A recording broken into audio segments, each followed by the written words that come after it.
Welcome to the Seahawkers podcast with your hosts, Adam Emmert. Before you know it, you're going to click on the Bleacher Report app and your whole device is just going to burst into flame and it's going to yell, fire! And Brandan Schultz. When has Russell Wilson ever had a bad stretch of games where you go, who's our backup? We should consider putting in our backup. No, that's never happened. Go Hawks! This is episode 161 of the Seahawkers podcast. I'm Brandan Schultz of the Military Seahawkers, and joining me, my good buddy and Montana Seahawker, Adam Emmert. Yep, sweating my nuts off here in Montana. It is hot, hot. But, still finding a way to get this done for you guys today. Not a lot to talk about this week, huh, Brandon? Is it a little light on news? I mean, do you want to talk about Russell Wilson's diet? Or his upcoming passing academy that Doug Baldwin wants to retire as Seahawk? Any of those important news stories? Or do we have some people here this week to rescue us from this? Well, see, we've thought ahead, and because we know that this is the dead time every single season in July. And that is why July is Rivals Month on the Seahawkers podcast. And that's why starting out this week, we are going to talk to James and Bear of the Rams podcast. And because there's so much going on with our NFC West rivals in this offseason. You know, Jeff Fisher gets fired. The Chip Kelly for the Niners gets fired. I don't know if really anything has gone on with the Arizona Cardinals, but we need to check in with them too. Their secondary, I think, got pretty well. Calais Campbell gone. Right, yeah. They've lost a lot of big parts on defense, and some of their stars getting older, so it'll be interesting to check in with the Cardinals fans as well. So that's what we're going to be doing this month, Adam. You betcha, and thank God, because there was nothing new Seahawks related to talk about other than like maybe breaking down, the single high safety or cover three or things like that. And let's face it, Brandon, we don't want to do that. Well, and actually, we're going to get into that when we talk to Better Rivals, because they did exactly that, because 49ers are switching over to the Seahawks defense, the Pete Carroll defense. And they broke down the secondary in one of their. Better Rivals does scheme month for their July. They're smart like us. They find something else to talk about in the month of July. Right.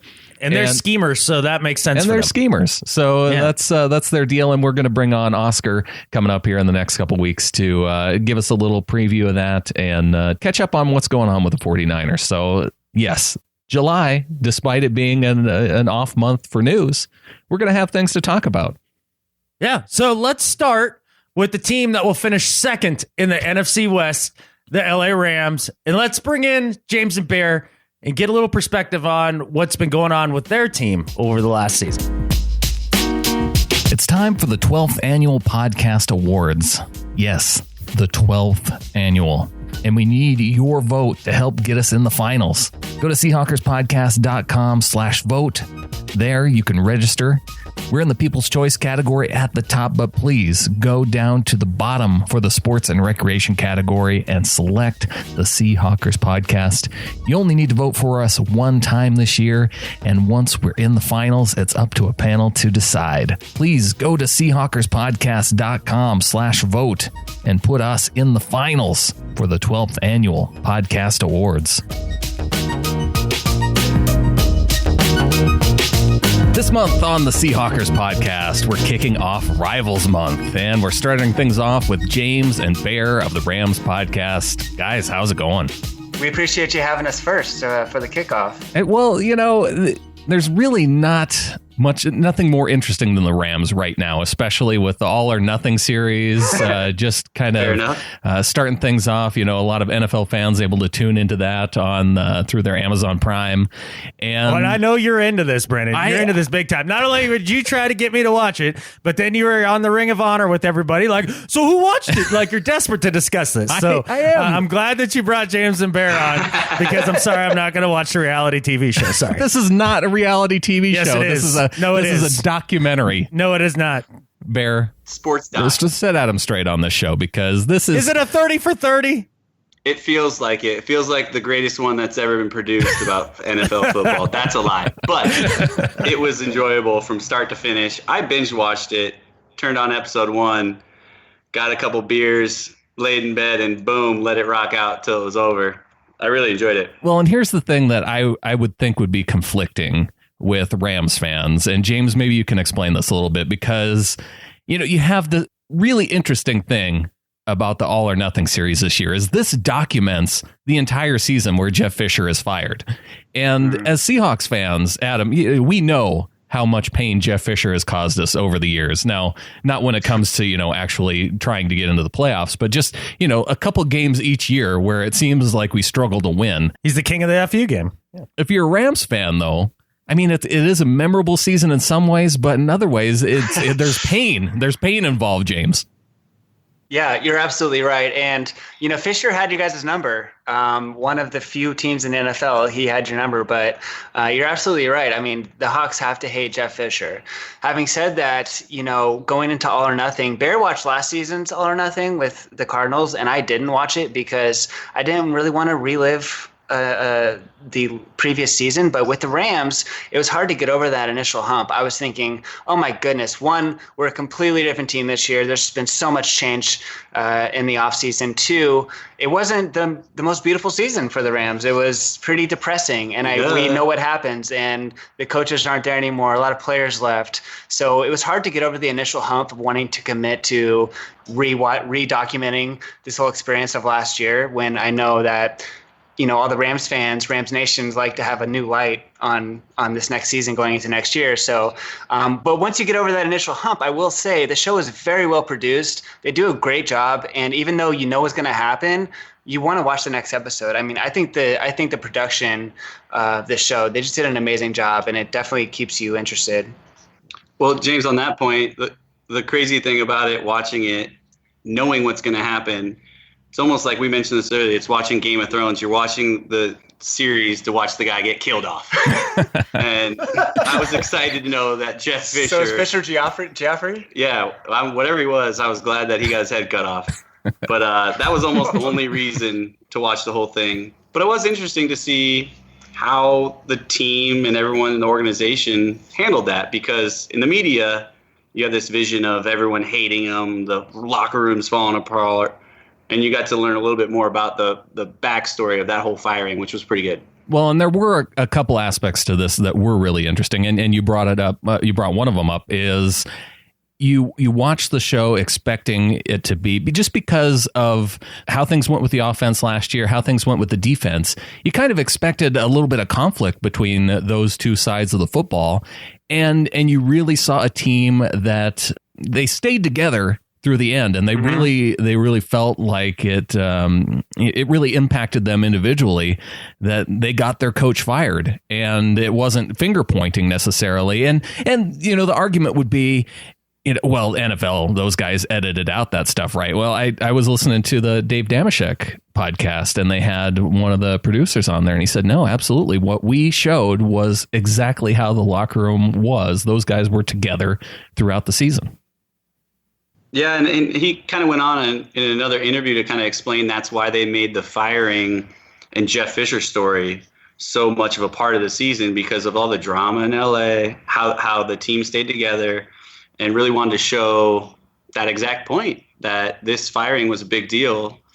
And not many times you get to see the behind the scenes of kind of this crumble from the top of a coach where everyone respect and is behind him, and he gets fired and the team still tries to finish strong for Jeff, which didn't really work out. No. But it was there in heart. Well, Bear can speak to that more because Bear finished the whole series, but I just got through episode 4. And one thing I will say, when they go into that losing streak, you're right, there's no fingers pointed. They're not trying to blame offense or defense or anybody, even though, whatever may have happened that game, an interception to end it. They were always kind of recovering from the players' perspective as a team. So, that was really good to see. Yeah, one thing that I found interesting, just from what you guys were talking about here, is the idea that, like Brandan was a little surprised that there wasn't that conflict there. I guess I'm not surprised at all. I've always thought of Jeff Fisher, whatever you think of him as a coach is one thing, but as a human being and as a man, he's a really stand-up dude. And from everybody that you hear from, that, he treats people the right way for the most part. Was that kind of your guys' feeling about it, or did you were you just over the mustache altogether? I think we're over the mustache altogether, but I do get what you're saying. And I've said on our podcast a handful of times, Jeff Fisher's a guy I'd want to go grab a beer with, and because he just seems like a cool dude that you could have some fun conversation with and down to earth. And you can see that from the players. I mean, I think it was William Hayes right after the firing that said, this guy would fight, die for you. Everyone's in this room for a reason because he wanted you here, and you let him down. And it was kind of interesting to see kind of how the players reacted and the coach reacted and get their little speeches to the team about, this guy gave everything. Let's go out there and give it back to him.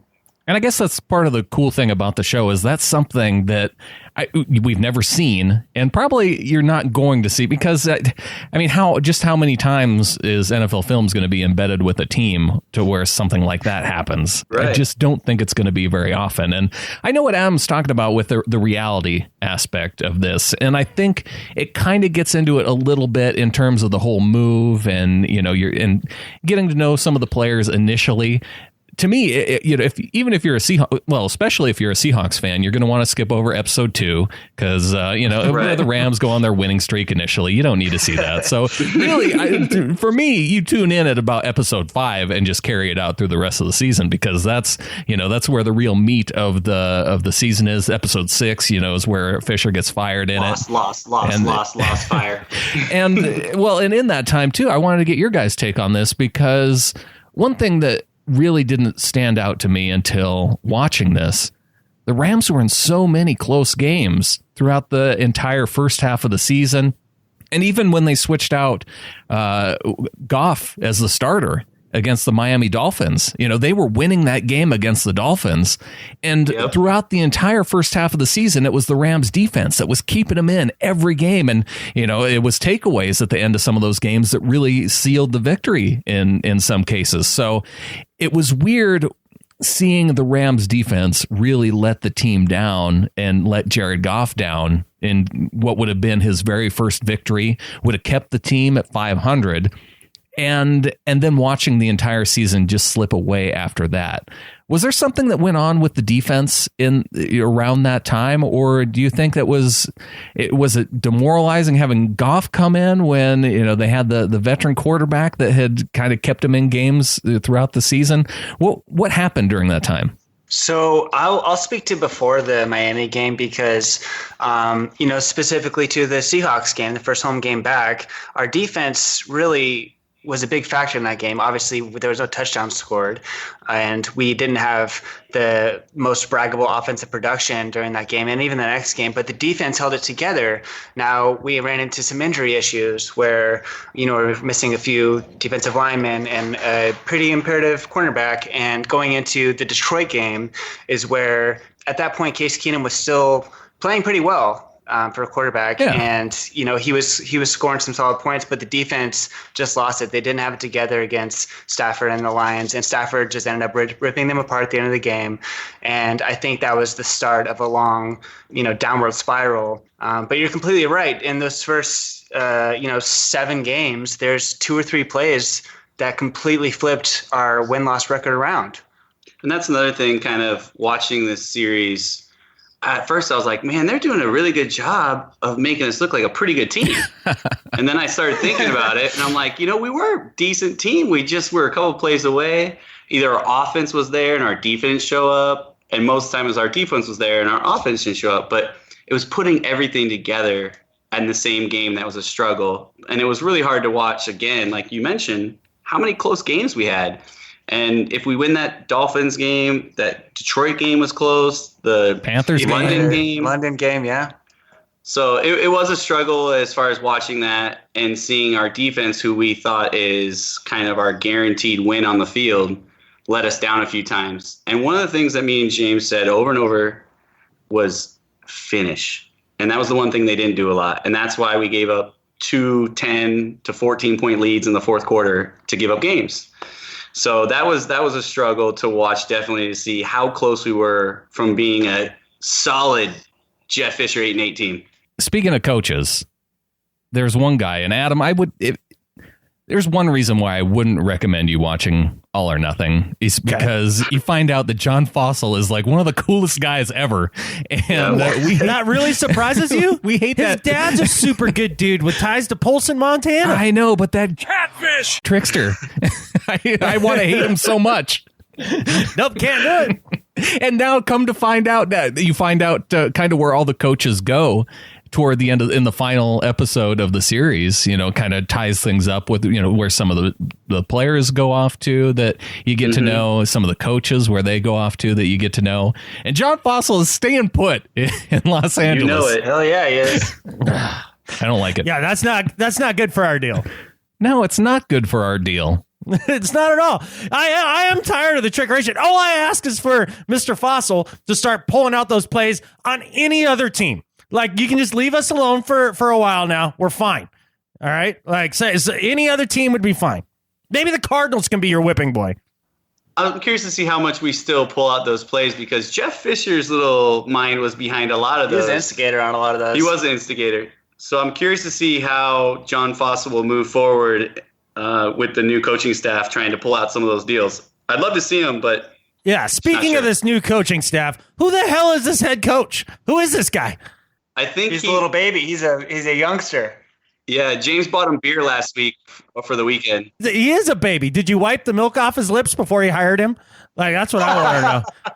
I love it. He fits LA so well, man. He's a good-looking dude with a spiky hair, big smile. He's a charmer. He's a charmer with an offensive mind, wants to throw the ball down the field, score some points. Well, don't you guys agree that what he did in Washington was pretty impressive? What the turnaround he showed with Cousins and, what he was able to produce. I think he's going to take a lot of those aspects to the Rams and have a brand new, complete, exciting, more open offense.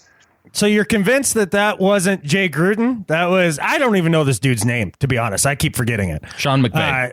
McVay. Learn it, that's right. It, know it, because it's going 2-0 versus you guys. It sounds a little too close to McDaniels, the last little good-looking young coach to get hired, the offensive genius, right? He's got a couple Super Bowl rings. Yeah. He also got fired in Denver right quick. Look, real quick, though, I mean, do you guys really feel like McVay was the man responsible for that? Or did you feel like that was a Jay Gruden situation in his offensive philosophy that turned Cousins around? Because I do agree it's impressive to get Cousins to play at a slightly above average level because he's just not that talented. So to get him to that level of play, that's an impressive bit of coaching. I'm just curious who you think is really the instigator of that. I love it because James grew up a Skins fan back in the day. And when you said a slightly above average Kirk Cousins, his eyes perked up like, did he really? Oh, yeah.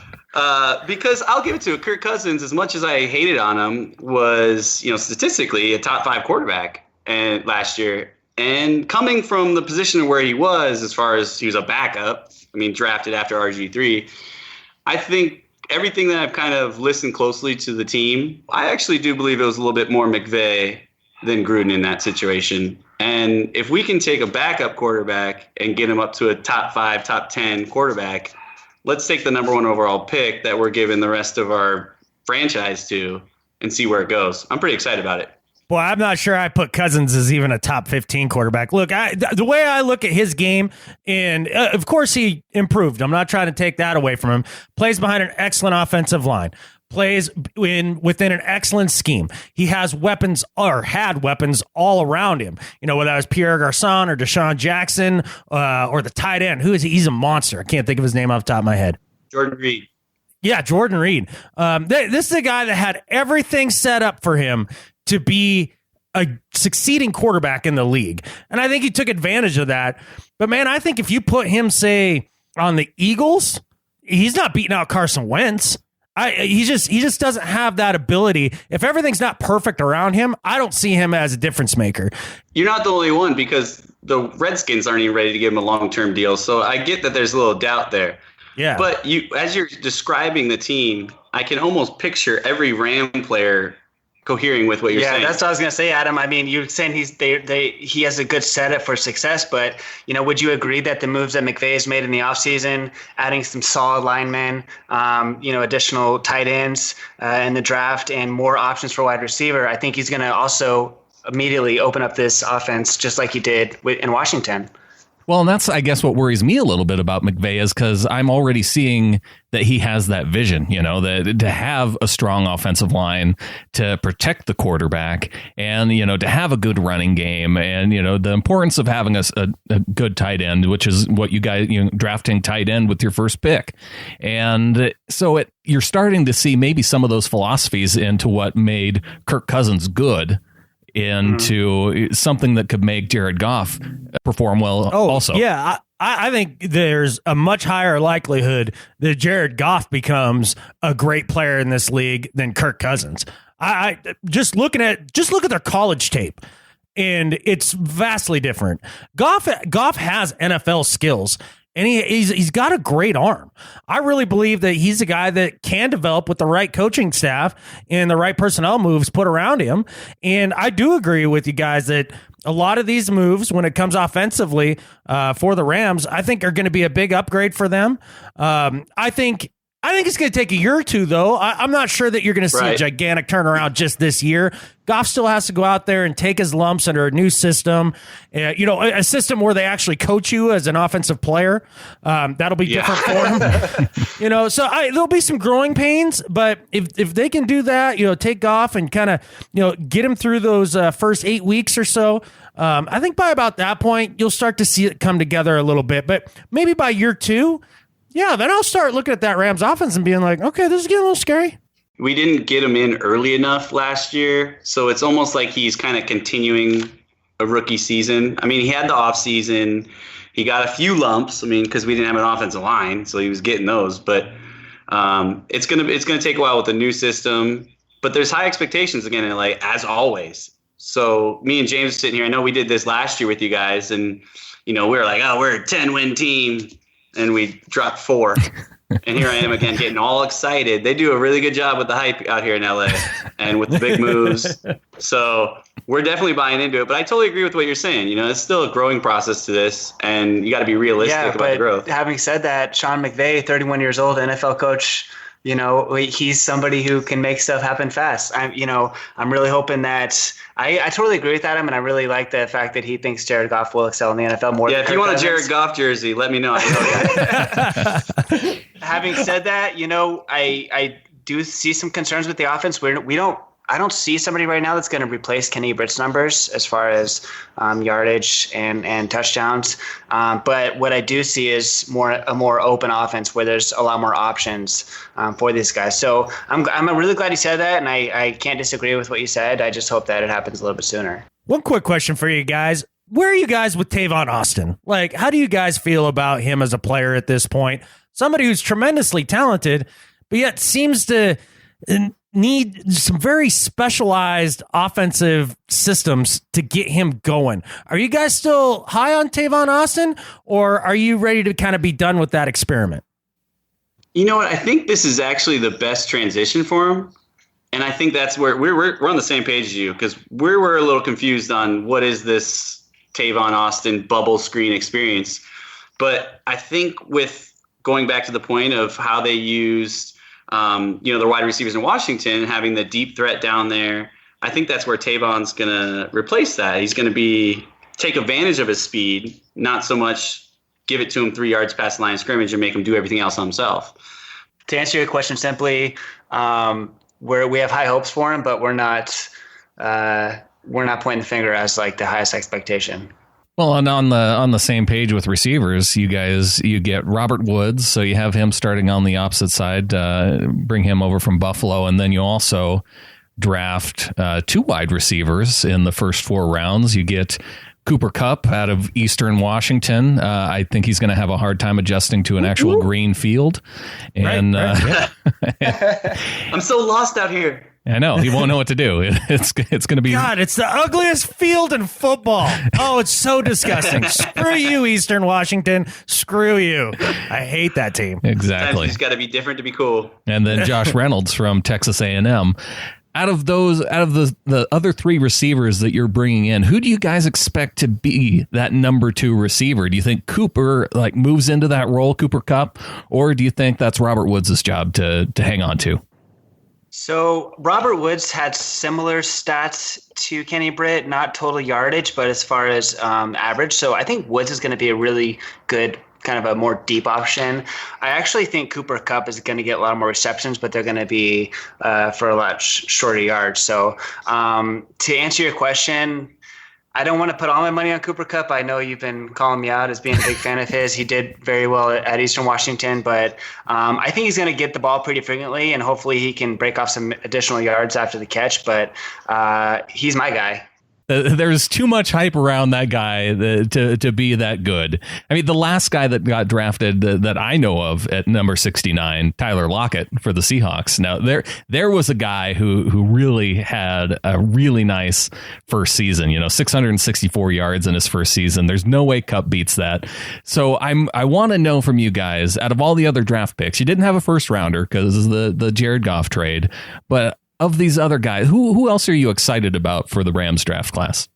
Well, Brandan, one thing, you mentioned how many yards you don't think Cooper Kupp may get this year? Because we should, here we go. Maybe keep that on the back burner for this year's bet because, I'm not saying 1,000, but I may say more than 600. Oh man, if Kupp gets more than 600 yards, you are on. There's no. Oh, here we go.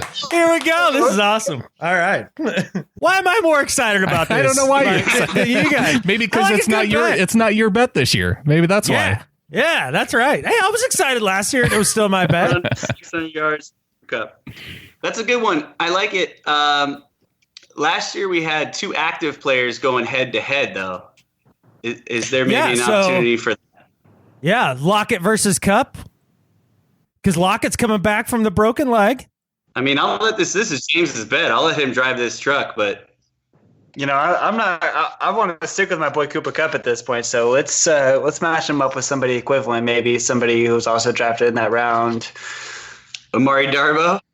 And if you're trying to get me to go with Amara Darboh, we're not even sure if he's going to make the team. So, dude, he's not going to make the team. He stinks. He's trying to meet in the middle somewhere. Yeah, I'm not high on Darboh at all.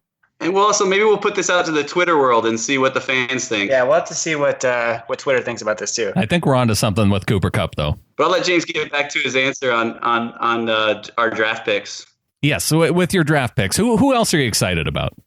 I got pretty excited about Everett. I mean, even though we had a lot of tight end options last year, I think he's a solid, powerful player. And McVay saw something in him that I think he has long-term plans with how he's going to utilize him to open up this offense. So, I mean, I'm going to go with our first one, Everett. I don't know, Bear, I'm sure you would probably agree on that. Yeah, I've got a couple guys I really liked, but Everett was awesome. And it was fun going back to the All or Nothing series and seeing how even through the process, they enjoyed him early, and they were talking about this could be the year of the unknown college. Yeah, the small school tight end, yeah. And they liked his size, they liked his speed, they show him catching the ball. And like we mentioned earlier, I think Adam said, he did a great job with the tight ends with Jordan Reed out there.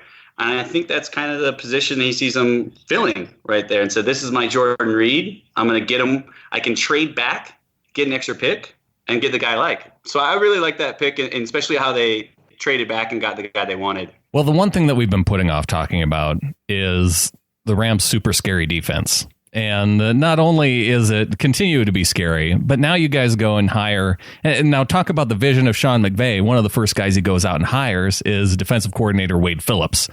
And, a guy who won a Super Bowl with a great defense in the Broncos a couple of years back. And now he's coaching the Rams defense. That part of it has to be exciting for you guys. Super exciting, especially when you look at his history of coming in his first year and the development that he has in defenses right away. And it's not like we had a sorry D last year. They were inconsistent at times, but the base of it is solid. And then not only that, just to see how he infected free agency right away, getting Connor Barwin, a guy he worked with earlier in his career, and Kayvon Webster, who I think is a guaranteed starter in this league and was just behind dominant players in Denver.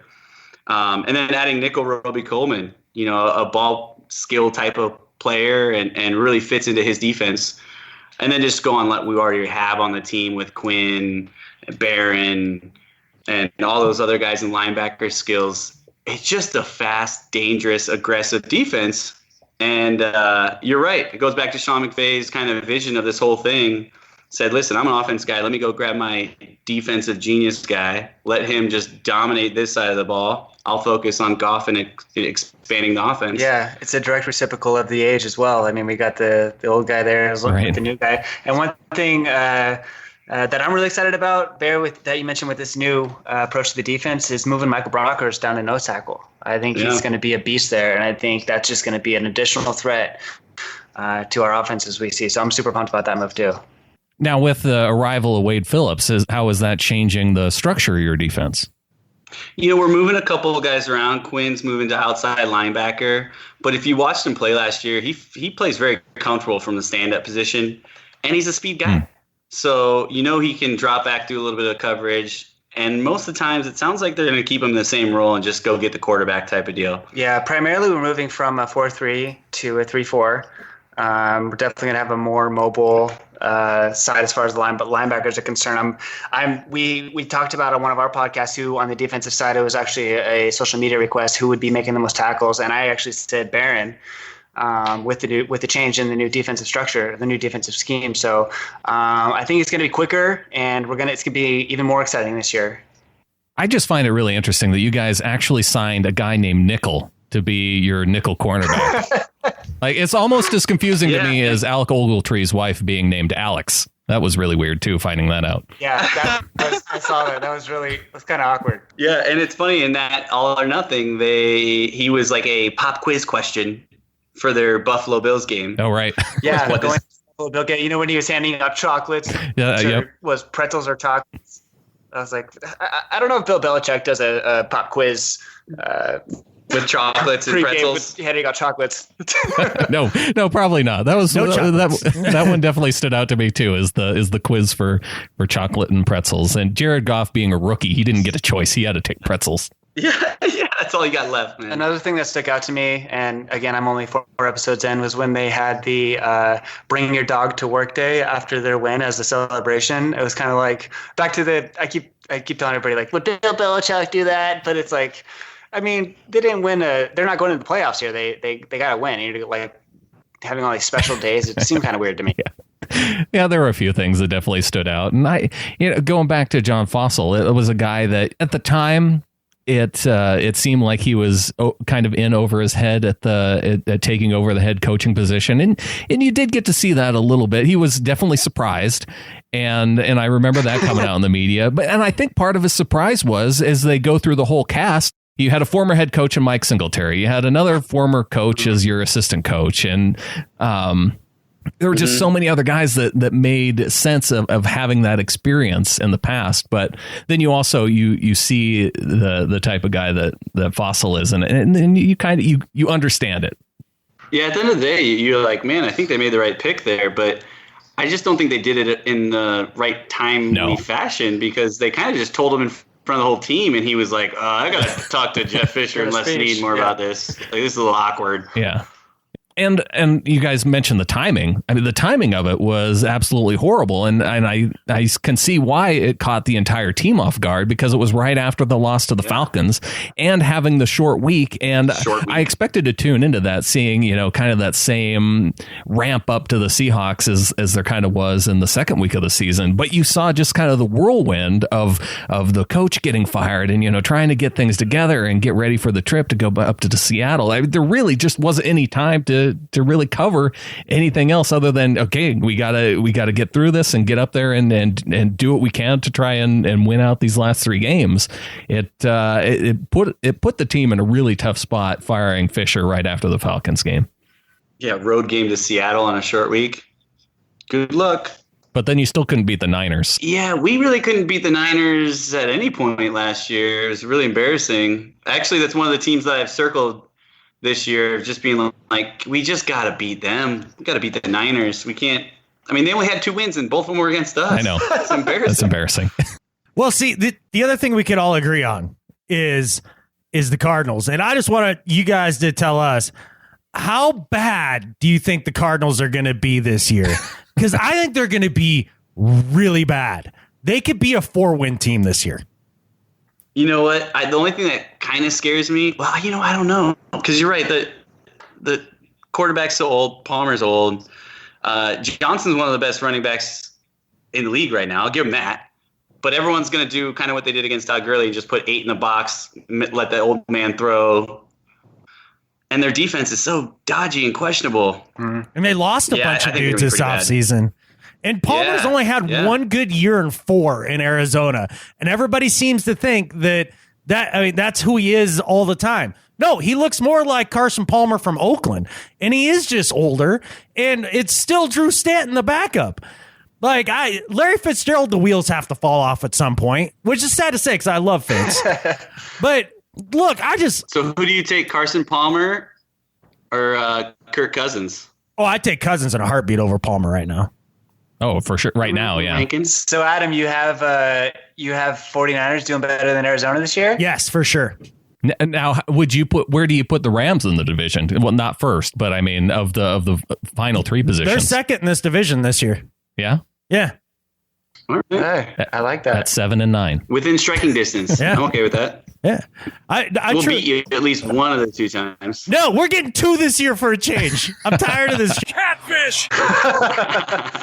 All right, guys. Well, really wanted to thank you for coming on. Before we go, any final thoughts? Now, where do you guys see your team finishing in the division this year? I'm pretty on point of what Adam was saying. I probably have the Cardinals and Niners flip-flop, just because I think the Cardinals, even though they lost some people, I think their defense, they've got some playmakers on that side of the ball. And if Carson does stay healthy and the old man's wheels don't fall off, they've got a running game. It could be interesting. But I put us right there in a second position. I'd like to get in striking distance like we talked about. And if we can get anything over 8 wins and break this curse of the breaking that 8-8 season, I would love to see McVay come in and hit double digits in his first season. I know that's reaching, but that's where I'm going to put it because we're Rams podcast, baby, and that's what we do. Yeah, I'm going to have to agree with Adam as well. I'm going to stick with his 49ers Arizona prediction. I think Arizona is kind of on a downward spiral, and they're not going to really come back from that.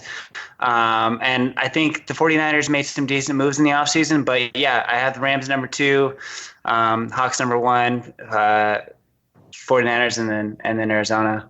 Well, thanks again, guys, for coming on. They can check you out on Twitter at Rams Podcast or on the web, ramspodcast.com. And really appreciate you guys giving the time. And yes, we're going to nail down this bet. And I definitely see this involving Cooper Kupp, whether or not it's one-on-one with one of our receivers, or if we just go straight up bet on yards, or Lockett's rookie season, we can work that out. But I'm starting to see this come together, guys. And then we have to figure out the terms. If it's jerseys again, I don't know. But again, something we can work out. We'll keep the conversation going, and yeah, we're looking forward to it. All right. And thanks as always for having us on. We always enjoy coming on and talking to you guys about football. So we'll probably jump in together again somewhere around week 5. Week when 5. we first meet each other. Yep. And really talk some trash. You guys at home again get to start out the season with us going down to LA in week 5. So got to come earn it.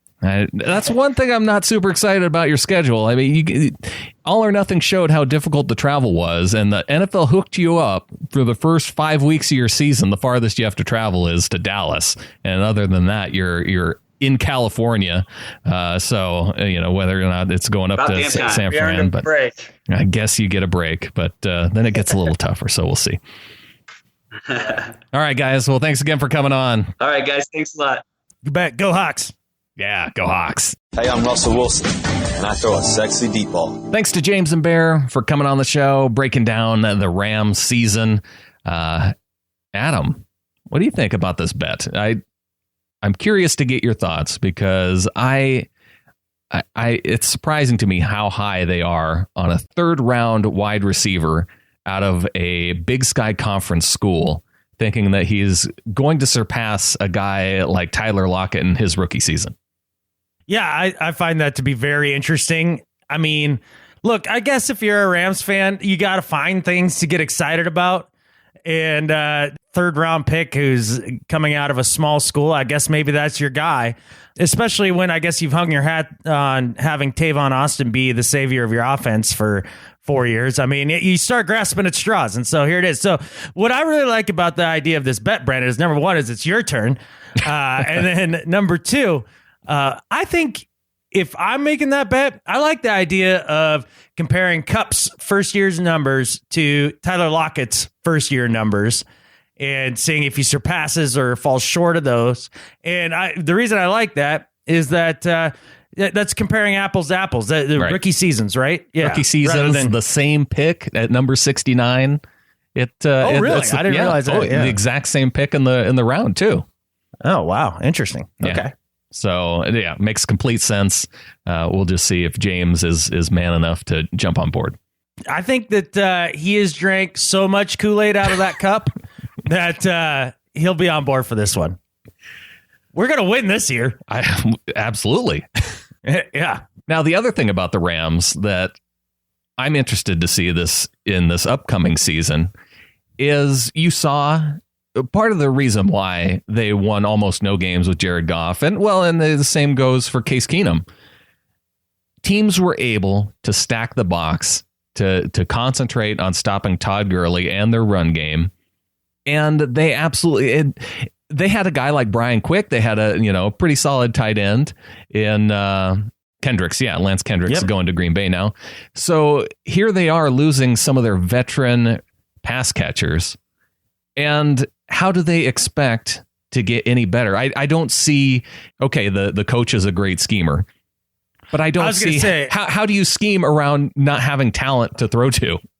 Well, I think I was going to point to scheme as the biggest reason why you should have hope as a Rams fan, because I have a feeling that McVay will employ an offense that is more than Todd Gurley left, Todd Gurley right, bubble screen, Tavon Austin left, bubble screen, Tavon Austin right.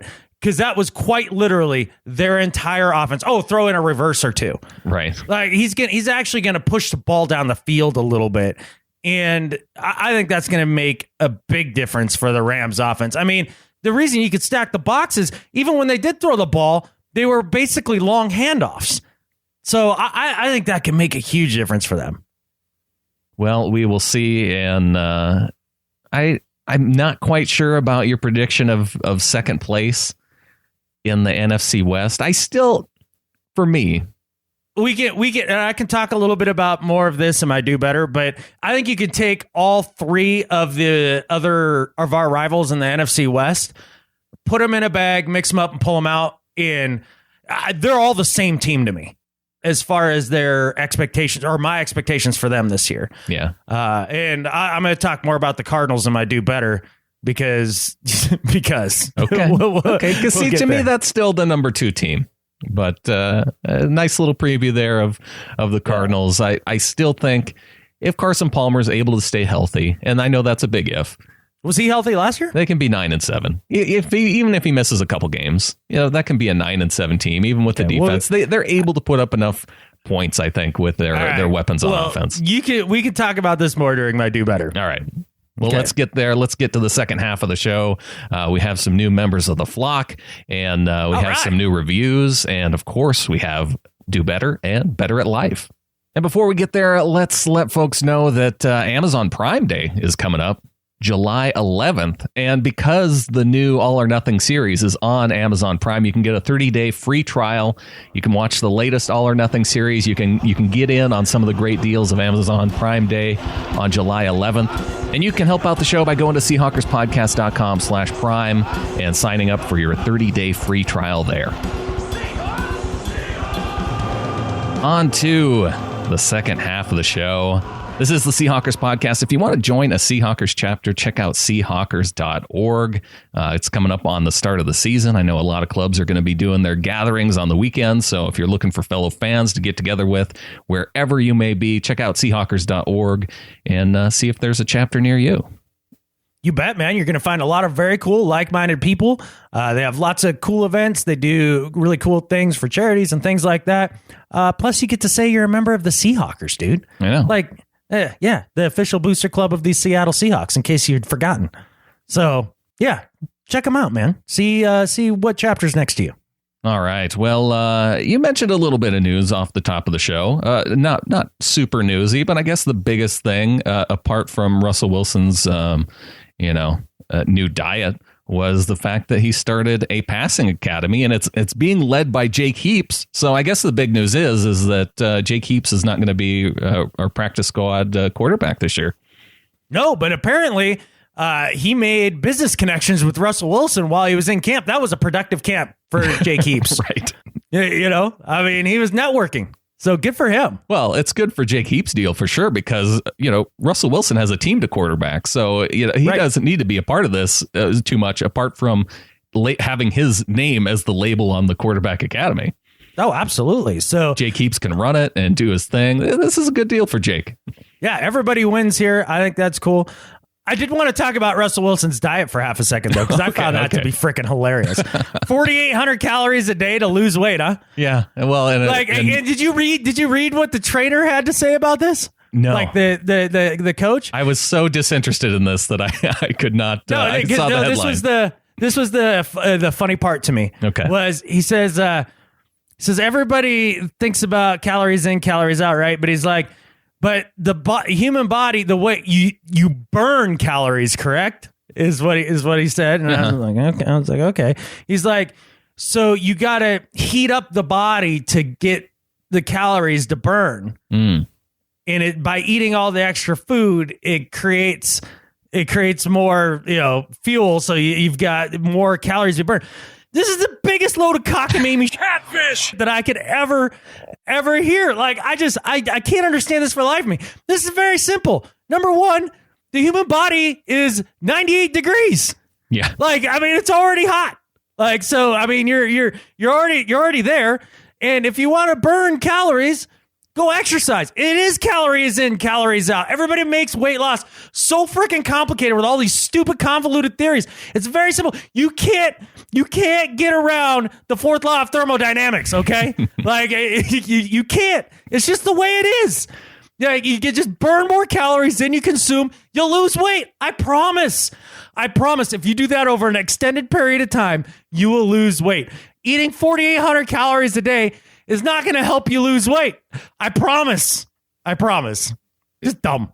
Well, Russell Wilson can eat 4,800 calories and lose weight because he is burning calories throughout the day. Like, he's working out all day long. So you need that fuel. And they say that you should have small meals and to spread them out. Well, yeah, that's what they said 3 years ago. Now you're not supposed to do that. See, that's the whole point. All this catfish changes around every 3 seconds. I still think that there is something to that, the eating the small meals thing. And no, it's calories in, calories out, period. That's the only thing that's stayed consistent over the history of man. Right. With this weight loss theory. All right, Adam, what do you say we get into our new members of the flock? Awesome. Let's do that. All right. Welcome to the flock to Ed Essie, who joined us in the Ring of Honor this past week. Exactly. Welcome, Ed. You bet. And welcome to the flock to Jason Bonner. Also a $6 gets him in the ring. And I think Jason got the very last spot in our Ring of Honor. Ooh, snuck in through our Active 53. So if you go to getintheflock.com, you'll notice that the Active 53 is closed out. We have a new $5 level. Emilio Jaquez got in at $5, and Emilio says, "Hey guys, so after recently getting the guilt trip from Adam in the last podcast, I decided to go through with actually becoming a part of the flock and becoming a Patreon supporter of the podcast. I was looking to become a member of the Active 53, but it looks like I came in a little too late. I think I'm fairly new when it comes to actually diving into the football world. I used to watch games from time to time, and since I live in a household of Dolphins fans, with the exception of one Raiders fan who hates the move to Vegas, that's the team I mostly watched. But a couple years ago, I decided to pick my own team. When I made my decision, I went with the Seahawks because I just love the LOB. The way I saw these guys play on the field together is something that I love to see every week once the football season starts. The energy and brotherhood those guys bring to the game is something that I love to see. Not to mention, that we have people like Michael Bennett on the team who are active within their communities and seem to want to actually help improve people's lives and have an educated opinion on various issues. Anyway, I happened to find your guys' podcast around a month ago, and I'm glad I did. I enjoyed hearing about opinions on this team's season's draft class, getting a deeper look into what's going on with the team, and of course, Adam's rants on exactly why Fant can't play left tackle. Can't wait to hear the rants about Blair Walsh once we actually get to see him in action during the season. Yeah. Keep up the great work, Brandan and Adam. I can't wait to hear more. Go Hawks. Go Hawks, Emilio. Hey, thanks for getting in the flock, man, for sure. I'm glad that the guilt worked. Look, so the whole goal for 300, a lot of people might think like, well, maybe you're just doing that to like get rich. You're greedy bastards. Like, just get rich podcasting. Everybody knows that that's how you get rich. Exactly. Get rich podcasting or die trying. Look, this was my whole motivation to want to get to 300 is the idea. If we got to about that level of people, we'd probably get to a point where Brandan and I could maybe put some money into our own pocket. Right now, it all goes back into the show and to, giving away. Brandan gives away a lot of tickets to military members throughout the season, things like that. So the whole idea for me is when I work in the sawmill, Brandan, I have two types of jobs that I do when I travel. One is I grind wheels and I'm there for a weekend, and I make pretty good money doing that in a short period of time. And by pretty good money, I mean, like, I'm probably just above the poverty line. So that's cool. The other type of job that I do is called fill-in saw filing work. And that I'm gone for a week, 2 weeks, 3 weeks at a time. Mm-hmm. That's a heck of a lot longer. And I get paid about a quarter of as much per hour to do that. And look, my daughter is 14. She's going to be 18 before I can blink. These are the last 4 years. To be gone 3-4 weeks at a time, it's just, I miss too much. And I just don't want to do those types of jobs anymore. I really don't. I hate it. And on top of that, it's very monotonous work. People compare it to doing dishes. Like, you fix the saw, you fix about 30 of them, you send them out there, and then they wreck them, and then they bring them back to you, and you fix the saws again, you send them out there, and they wreck them, and you do that day in, day out, like 2-3 times. Like, that's what you do. It's just doing dishes. It's monotonous. So I get paid way less. It's monotonous. I have to be gone from home for 3-4 weeks. So I was just hoping if we could get to there, like maybe I could turn down a few more of those jobs. Mm-hmm. That was the motivation. Absolutely. And, we talked about having a little bit of an incentive for folks to get in the flock, because we're giving away an autographed Pete Carroll helmet, a little mini helmet, right, for those who get in the flock. And also I saw that Daniel Weinholtz is willing to throw in he said, if you get to 300 members before the season, I have a 288 quick-fire knife I will send to you to give to one of the new flock members. And he said it's not a huge prize, but nice nonetheless. Yeah, that's absolutely awesome. Thank you, Daniel. Yeah, so there we go. Another incentive to get in for that. So that'd be great. Now, the other thing that I thought we'd bring up, Brandan, because we don't do this enough, there's another way you can help the show, and this is just as big. Just share it. Share it with people that you know. Share it on your Facebook. People that you know would like this sort of thing. Yeah. So get out there. Share it, man. And that helps us just as much as getting in the flock. So if you do that, we appreciate it a ton too. Share it in one of the 500 Seahawks Facebook groups that are out there. Correct. Yeah.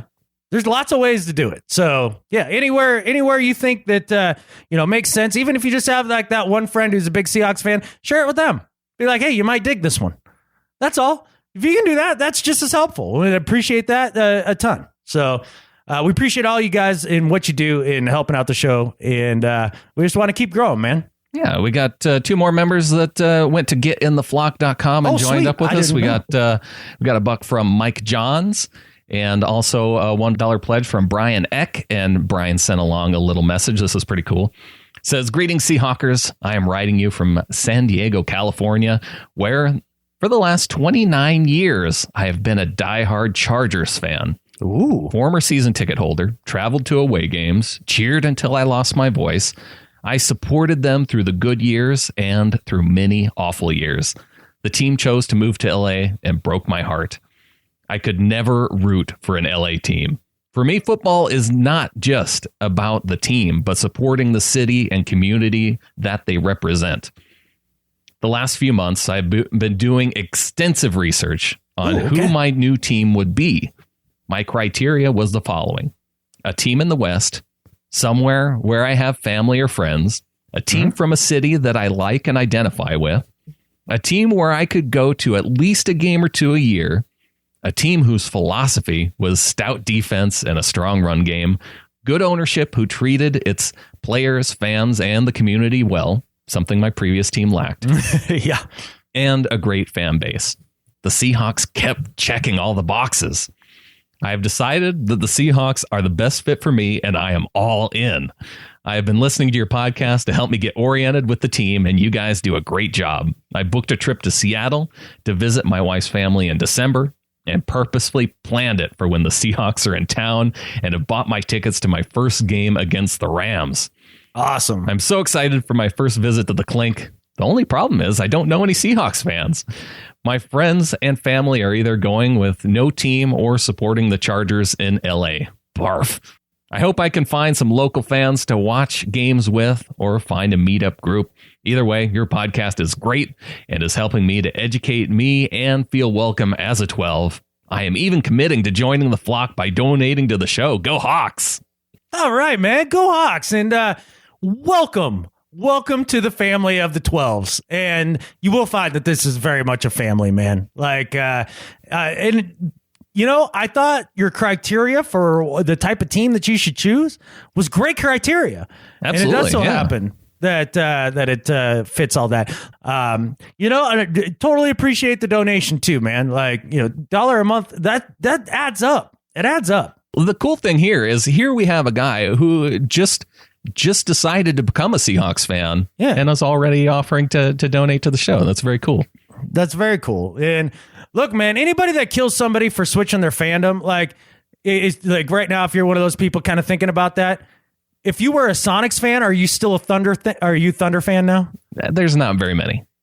I don't think so. No. You probably moved and thought, well, you know, Portland's close.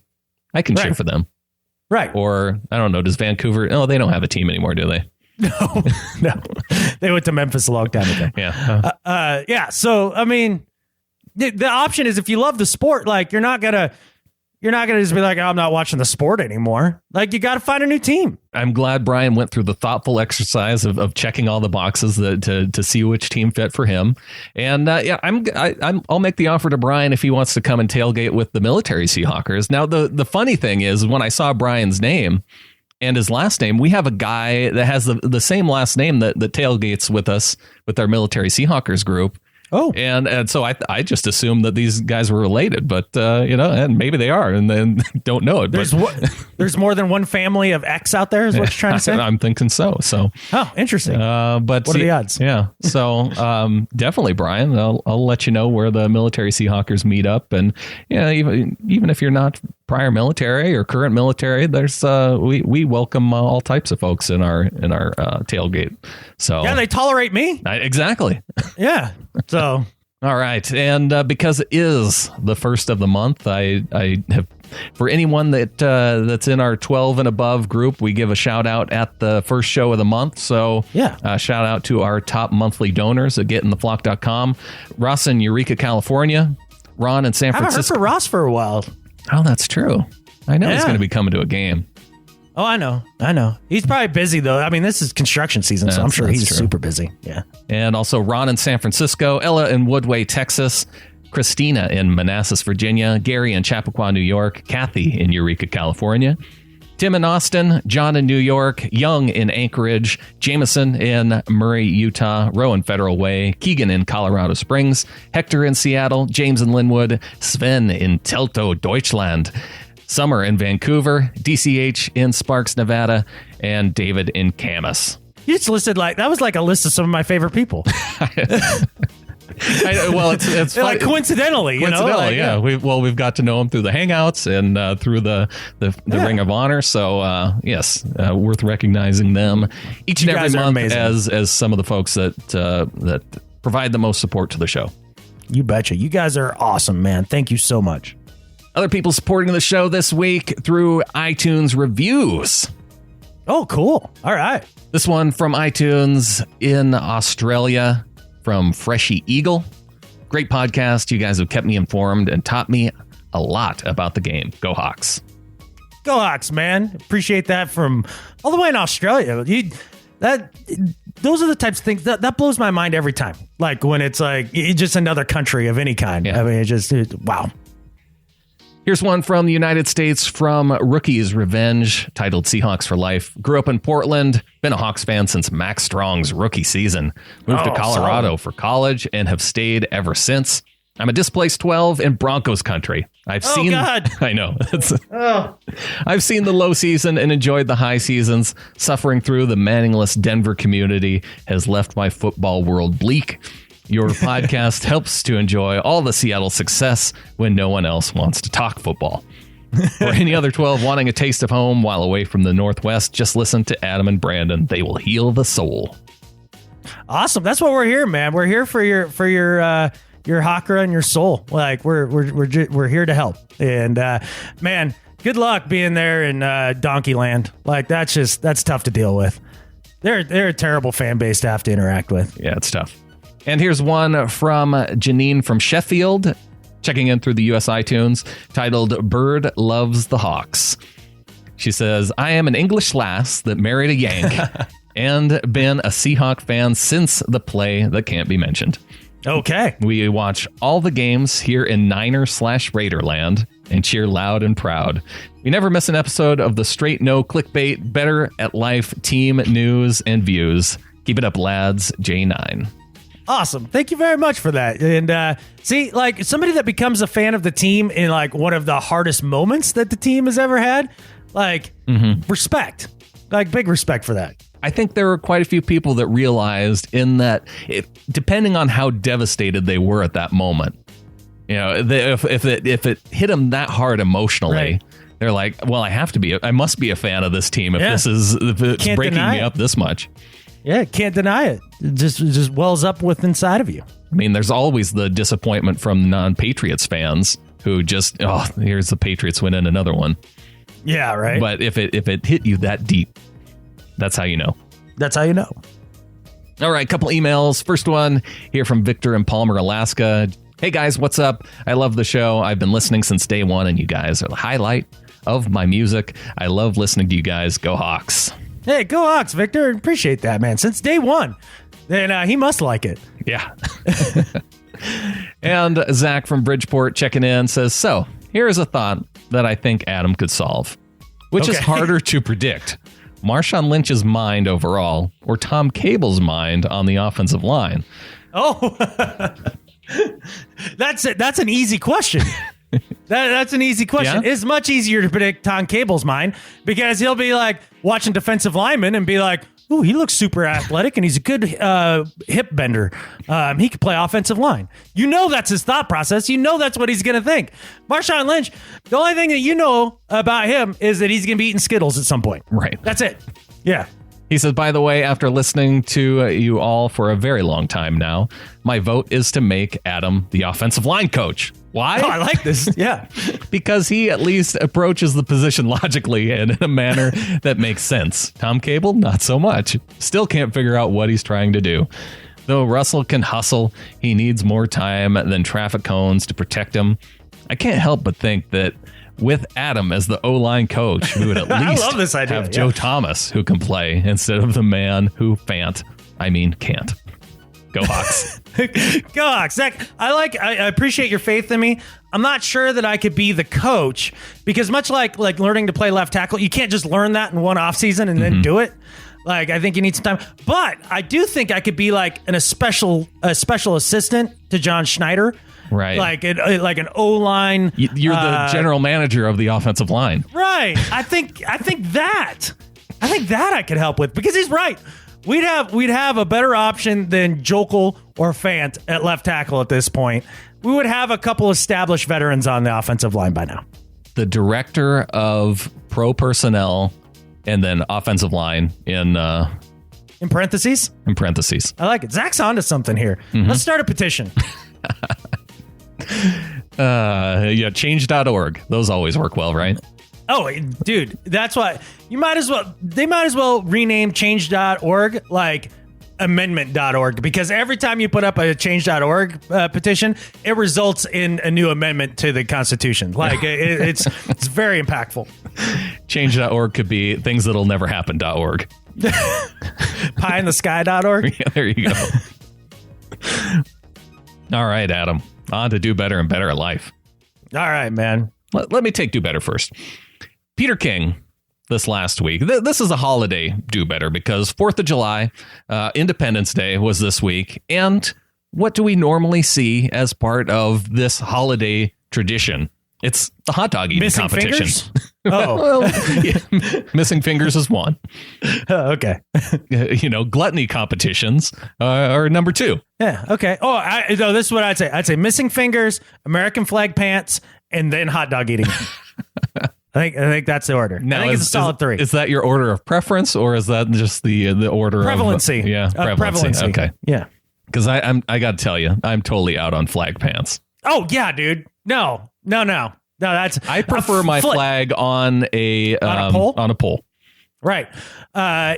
Maybe a flag hat. Like, not that I'm gonna wear one, but like I can get that concept. But like, yeah, the flag pants or shorts, whatever. No. Well, it has to be a hat with a like an actual flag. It can't be just like made of a flag, right, basically. Yeah. I think that still works. For me. Okay. All right. Yeah, you're a flag purist. I forgot. I am a flag purist.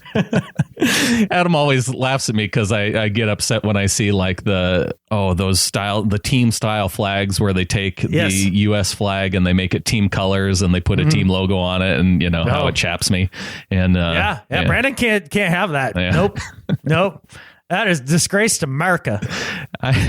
It's a personal thing. It bothers me. I know. Yeah. You like symbolism a little more than I do. Yeah. That's all. Yeah. But, the one thing that I do get with when it comes to Independence Day, it's the hot dog eating competitions. And I don't watch it, but I tune in to see, what the scores were at the end of it. And apparently Peter King does the same thing because he's tuning into it too. But the thing that bothered me, Peter King is out there dogging the hot dog eating competition. Yeah. What? I would have thought that was right up his alley with like his beer reviews at the end of his column and things like that. Here's his tweet. It says, on Independence Day, the most grotesque event in our country, quote, celebrates, feed those hot dogs to hungry people, not professional gluttons. One, he talks about how grotesque it is to eat hot dogs. But it's okay to feed these hot dogs to hungry people. I think Michael Bennett would agree with me here. In terms of donating hot dogs. I mean, what do you have against the families in need? Can't we get good food to donate to them if you're so against these hot dogs? So I'm just confused because I feel like maybe Peter King, like the reason he feels it's grotesque is the sheer volume of the hot dogs, not the content being hot dogs. So you're on Peter King's side on this. I understand. No, I don't think it's grotesque. I'm just trying to figure out what Peter King finds to be grotesque. Maybe it is the volume of it. The volume rather than the food product in and of itself. Well, in that case, what difference? There's plenty of hot dogs out there to go around. Trust me. I've had hot dogs in my freezer for months now that I'm saving for, I don't know, when I'm going to eat them, I guess. Yeah, apparently to give to somebody you don't like because you think they're gross. It's not they're disgusting. I just think that if I'm at a cookout and there's burgers and hot dogs and chicken, I'm gonna go burgers and chicken. A good dog is underrated, man. Like, I mean, there's a time and a place. Yes. Do you think they're eating good dogs at this hot dog eating competition? No, they're getting they're eating the 99 cents for an 8-pack. Yes. Yeah. Yeah, that stuff's kept me alive before. Like I'm on board with the par S. I've eaten them too. I'm saying that for 1,000 hot dogs that this is a very small amount of. So for Peter King to get on his high horse and talk about these 1,000 hot dogs that they have at this competition could go toward feeding hungry people. Come on, man, do better. Yeah. How about all of the food that's thrown away at fast food joints because like they've sat out like 3 minutes longer than the FDA approves of, and that just gets chucked in the garbage. How about all the produce and food that every American household wastes just in letting it go to waste in your fridge, every week? I mean, holy smokes, man. Like, there's a lot of other places than how many hot dog eating contests happen in America every year? 100? Yeah. Tops. Like, the amount of food that's actually quote unquote waste. No, that's not even waste. It's not getting thrown away. They're still consuming it at least. Yeah, man. He's off his skis. Peter King, get on board with one of our central sporting events on Independence Day and do better. I wonder how he stands on the hot dog races. When people put on the different hot dog suits and then run around the ballpark. I wonder if he has a problem with that. Oh, look at this. And one of the tweets right under it says, don't worry, Pete. Nathan's has only donated 100,000 of these hot dogs to the food bank. Oh, is that all? So in contrast to the how many that they actually eat. Twitter smackdown right there. Eat it, Peter King. Literally. All right, man.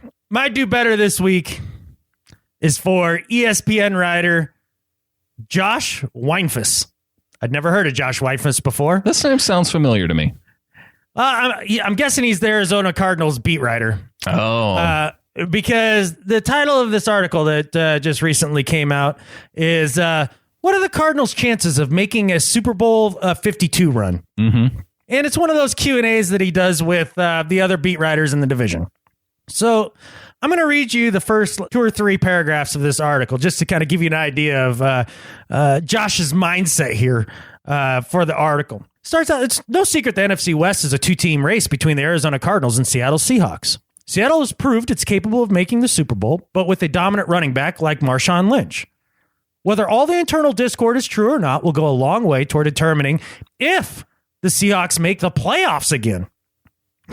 Compared to the Seahawks. What? Yeah, like, if the Seahawks would even... We're making the playoffs, dude. Like, I mean, basically, we can just throw out our jock for the season and we're winning this division. But it gets better. Compared to the Seahawks, the Cardinals might have a better shot at a run to Super Bowl 52. Their offense is more potent, and their defense is younger at the right spots. Beyond that, locker room harmony, guided by a significant veteran presence, can go a long way. He literally wrote that the Cardinals have a better shot, in his opinion, to go to the Super Bowl than the Seattle Seahawks. This guy is smoking large amounts of meth. He needs to be randomly drug tested because something's seriously wrong here, Holmes. He's looking at the Arizona Cardinals, a team, Brandon, a team that won 7 games last year. 7, okay? And they lost Calais Campbell. They lost Tony Jefferson on defense. They lost their starting corner. And they lost a linebacker as well. And they added 2 rookies through the draft.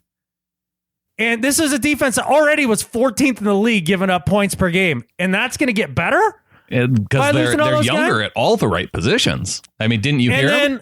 Yeah, and then Carson Palmer, who's had exactly 1 good season in 4 in Arizona, which was 2 years ago, is going to somehow get a year older and better. And Larry Fitzgerald is going to get a year older and better. Sure, David Johnson's is a good, not great back. Fantastic. David Johnson, you can say David Johnson's a great back. It's okay. He's a pretty good one. I'm still not completely sold. He's top 5. Top 10. I'll give you top 10. But anyways, even with him last year and a healthy Carson Palmer for the entire year, they won 7 games. And you're telling me that by losing Calais Campbell, who might be the heartbeat of that defense, and a bunch of other very important pieces to that defense, they're gonna get better and they have a better shot to have a run at the Super Bowl than the Seahawks, who lost nobody and only added pieces to try to get themselves better. What are you smoking, Josh? You're having problems. You got issues, dude. Because the Arizona Cardinals are a 4-5 win team this next year. All those losses on defense easily add up to two less wins on a season than they had a year ago. To Josh Weinfuss at ESPN, do better. There's something going on down there in Scottsdale where Weinfuss is. And for him to discount the. Is he in Scottsdale or is he back at the mothership? He's in Scottsdale. Oh, I figured you were right about Bristol. him being the local guy. I think he's the Sheil Kapadia of Arizona. Oh, okay. So he might be in Scottsdale. Well, apparently Walter White has moved his operation from New Mexico to Arizona. And that's where he's getting his meth? That's where he's getting his meth. All right, Adam, what do you say we get on to Better at Life? And all right. This week, my Better at Life goes for some scientists. We're going sciencey. I am, at least this week. Science. And, Adam, we've documented some cases in the past where robots are trending towards Skynet level intelligence. And that can be a bad thing. Yeah, I'm terrified. I think I found a case where, maybe there are some cases that are showing a positive trend. And this past week, I saw an article. It's a couple months old, but there's a prototype that scientists are developing that the headline says slip-triggered wearable robot twists elderly people's hips to prevent falls. What? And see, as we get into our middle ages, this stuff is becoming more interesting to me. This is like a robotic exoskeleton that seniors can wear that as soon as it starts to detect a person slipping that would end up in a fall that could, break a hip or that sort of thing. This robot can feel that shift and can actually keep seniors from falling down by making the types of adjustments with the exoskeleton. So basically, these seniors could be like super people with these exoskeletons. You want somebody that's starting to suffer dementia to have superhuman strength, man? I just don't want them to fall down. I'm looking this to me for my future. This is a good thing. All right, let's say they don't have dementia. Maybe they just have way more experience and smarts than you do because they've lived on this planet for a lot longer time. And now their body doesn't break down. And so they can run circles around you. This would be awesome. Think about this in 20 years and how this could help you. If you put on like one of these little exoskeletons, you could just go running, your ultra marathon through the woods at 60 years old, and you have the assist. It's like robotic assistance for your legs. And how awesome would this be to just go running through the backcountry? Well, it would be fun. I don't know that I would get the same satisfaction of being like, I accomplished that because, you didn't. Like the machine did. It's like the pull-up machine that kind of lifts up on your knees a little bit. So you can feel like you did a pull-up, but it was a little bit of an assist. So you wouldn't be able to do the pull-up otherwise, but you can still have the enjoyment of accomplishing a pull-up. That sounds like America right there. It sure does. And it keeps you from falling and breaking your hip. Well, that's true because a broken hip for a senior does stink, man. Like that's one of the.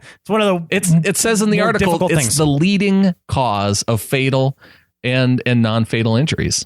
Yeah, that doesn't shock me. So yeah, hey man, as long as it's used for good, not for evil, I'm on board with you on this. See, this to me is way better than the robotic cheetah. Yes, this is way better than the robotic cheetah. That is just flat terrifying. So, for scientists using their science for good and not for evil, Better at Life than Skip Bayless. All right, man. I like it. My Better at Life this week is for a Seahawk, Brandon. For a Seahawk that has been better at life a few times on this show. It is for Michael Bennett because he kills the offseason. He crushes it every year. He does. Because, what's his Twitter handle? At MosesBread72. Oh, no. It's not Black Santa? No. How did the Black Santa thing come around? That's just what he called himself. It's one of his nicknames. Okay. Well, in true form with the Black Santa moniker, Michael Bennett and his foundation have teamed up with the King County Juvenile Detention Facility, and they have started a garden for the students at the detention center. And so basically what they gave $5,000 in a grant to beautify an area and to start a garden that the students themselves will go out and tend to and grow. And all the food that is produced will be used and put back into the detention facility, and the kids will be able to eat and use that food right there. It's basically a table to market setup. And I think it's super cool because there's a very therapeutic thing about caring for plants and growing and doing that sort of thing. I'm bad at it. I wish I was good at gardening. I'm just bad at it. Mm-hmm. But I know so many people that get such a meditative kind of joy and fulfillment out of that I think that's a really, really cool thing to give to some kids that maybe got a little sideways at some point and really can help focus their energy in a really positive way. I think it's a pretty cool project. And for that, Michael Bennett, better at life than Skip Bayless. I don't know why this gardening thing is so difficult for you. This is very much like your formula for weight loss. You know, I know. Plants get water and sun, and that equals growth. That's all There's there is to it. There's a lot more to it. There's a lot more to it, supposedly. I don't know. I kill plants. I either overwater them or underwater them and they die. Yeah. Well, judging by your lawn, if that's any... Let it go gold, Brandon. Let it go gold. If that's any indication of your prowess in keeping plants alive, that's a good indicator. The grass doesn't die, Brandon. It goes dormant. I understand. Just like the hills. I understand. Okay? And I don't have to mow it then. You know, stupid. There's one thing in these juvenile gardens that I can guarantee you that they're not growing, though. Yeah? They're not growing hot dog plants. I can guarantee that. That's true. Now, talking science, that's something they need to get on. Hot dog plants. Hot dogs grow on trees? That'd be sweet. The meat tree. Yeah, exactly. It'd be kind of like the ticket oak. Remember those commercials? Yes.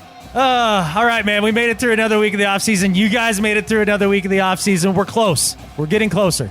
We're very close. Training camp is coming up. Thank God. It's going to be good. We're going to make it. 2017 season is almost here. It's almost here.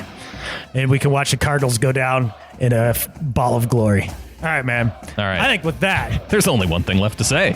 Go Hawks. Go Hawks.